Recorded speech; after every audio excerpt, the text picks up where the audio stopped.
Now the buildings that they're building with lightweight construction are falling down around our heads and killing our firefighters. Yeah, it is the firefighter's worst nightmare. In my opinion, there is no building worth a firefighter's life. What's wrong with this picture? If your answer is nothing, well, maybe it's time you rethink how your company fights fires. 3 firefighters are tied to this line. One holds the ladder for the second firefighter, who's holding the third firefighter, who is standing on an icy roof with a charged line. It's dangerous, and it's tying up 3 men. They should have used the Fyrestick. In this demo, we'll see just how quickly, efficiently, and safely the Fyrestick handles a structure fire. One firefighter carries the 15-pound Fyrestick up a ladder and slams the piercing tip through the roof. The firefighter then climbs down from the roof while the line is charged from the ground. A slight jump in the line is the only initial indication that the hose is now under pressure. The unique design of the Fyrestick's jetting system holds the nozzle firmly in place.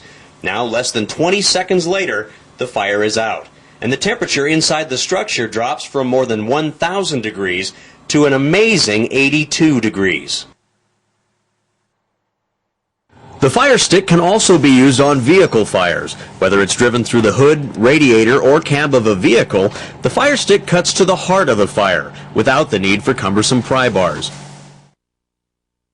We went looking for them on the market and couldn't really find anything that applied to us or was going to work for us. So we decided to start designing our own, and over a year's process and 4 prototypes, we came up with this Fyrestick, and it's working very well for us now.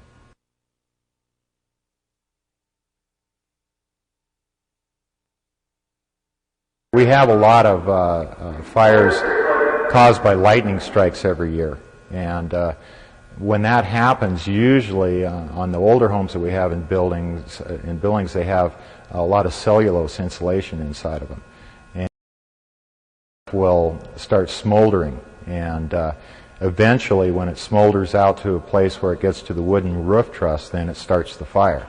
And if when we arrive, if we can size up the building and see that there's no air going into it, the fire hasn't vented, but we've got a lot of heat in the attic and a lot of smoke in the attic, and we can deploy this tool and use Class A foam with it, which enhances its capability about 3-fold.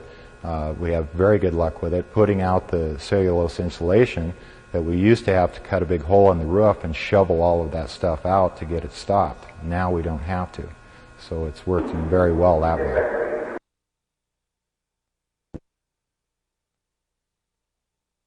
In part of the development process that took a year, one of the first prototypes we had, I went and found one of our biggest firefighters and put it in his hands and said, "Go break it, go try to break it." And he gave it his best and could not. He bent a little bit on the arm, and the next prototype we changed that, and the next one he couldn't hurt at all. So through the development process on this, we've strived to make it unbreakable.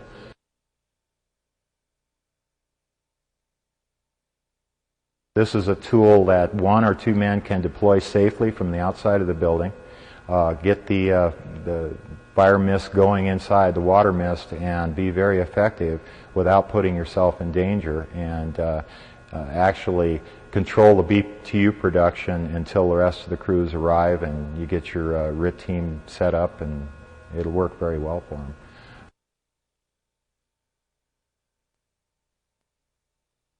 The ones we're on the market are all pretty much straight ones. They're kind of a pole configuration, kind of like a pike pole with a piercing tip and the nozzle on the end of it.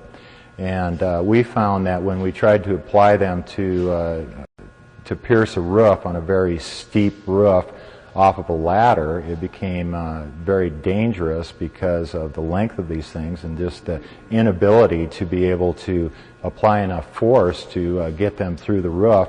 And then when we did get them through the roof, they had a tendency of falling over and not stabilizing themselves, which actually impeded the water flow on the inside of one whole section that came up against the roof. And there was another one that was like an axe configuration, but it was very short and used for car fires only. And it didn't have the length of penetration that we needed to get below the roof joists and get into the areas that we needed to get into. So.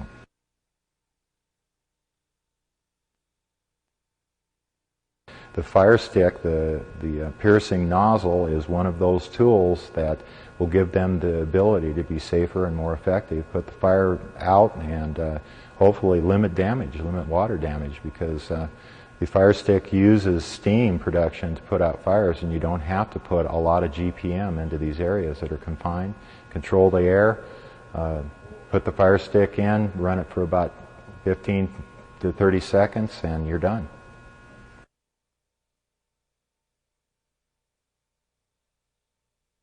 If the situation demands pinpoint accuracy, the Fyrestick works hand in glove with thermal imaging technology. When a fire is burning inside a wall, use your thermal imager to locate the source of the blaze. Then drive the Fyrestick's piercing tip through the wall. The targeted spray instantly knocks out the fire.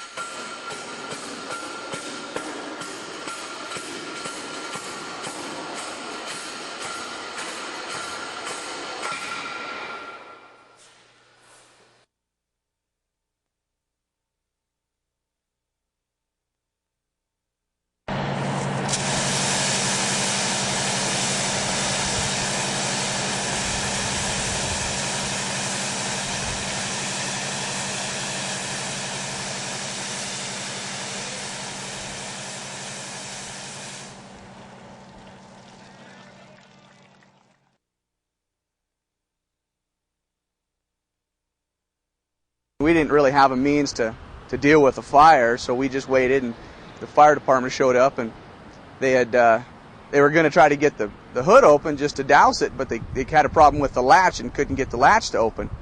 So they tried to blow the hose through or just the water, through the front of the grill and douse the fire, and that didn't work. So they tried to squirt underneath the car, but it was pretty low, and so that didn't work, and they couldn't basically get the fire out because they couldn't get into it through the engine compartment. So someone decided they were just going to cut the hood off of the hinges and away from the lock and just pull the top off by hand. Well, they swinging those axes for a while and kept swinging those axes, and it just wasn't working well for them, and they were having problems. So they decided they were going to cut out a little bit more and hook a tow rope onto it and just hook onto a truck and jerk the hood off the top of the car. And so all of the firefighters were in their firefighting gear, all dressed up with all their equipment. So they asked me to get in the truck and pull the hood off. Well, I can help, So I got in this truck, and they gave me the thumbs up, and I stepped on the gas, and instead of the hood coming off the truck, off the car, the entire car just lifted up onto its side, teetered for a second, and just crashed right onto its roof.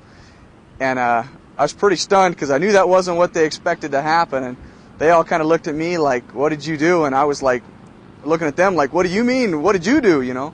I was just supposed to step on the gas. So they subsequently were able to get the fire out, from the bottom of the car through the, around the sides and stuff. But it just it would have been a heck of a lot easier if they had a Fyrestick. They had to punch through the hood, and they'd have been done just a fraction of the time that they were dealing with it, and we wouldn't have had to jerk the car on its roof to get it done.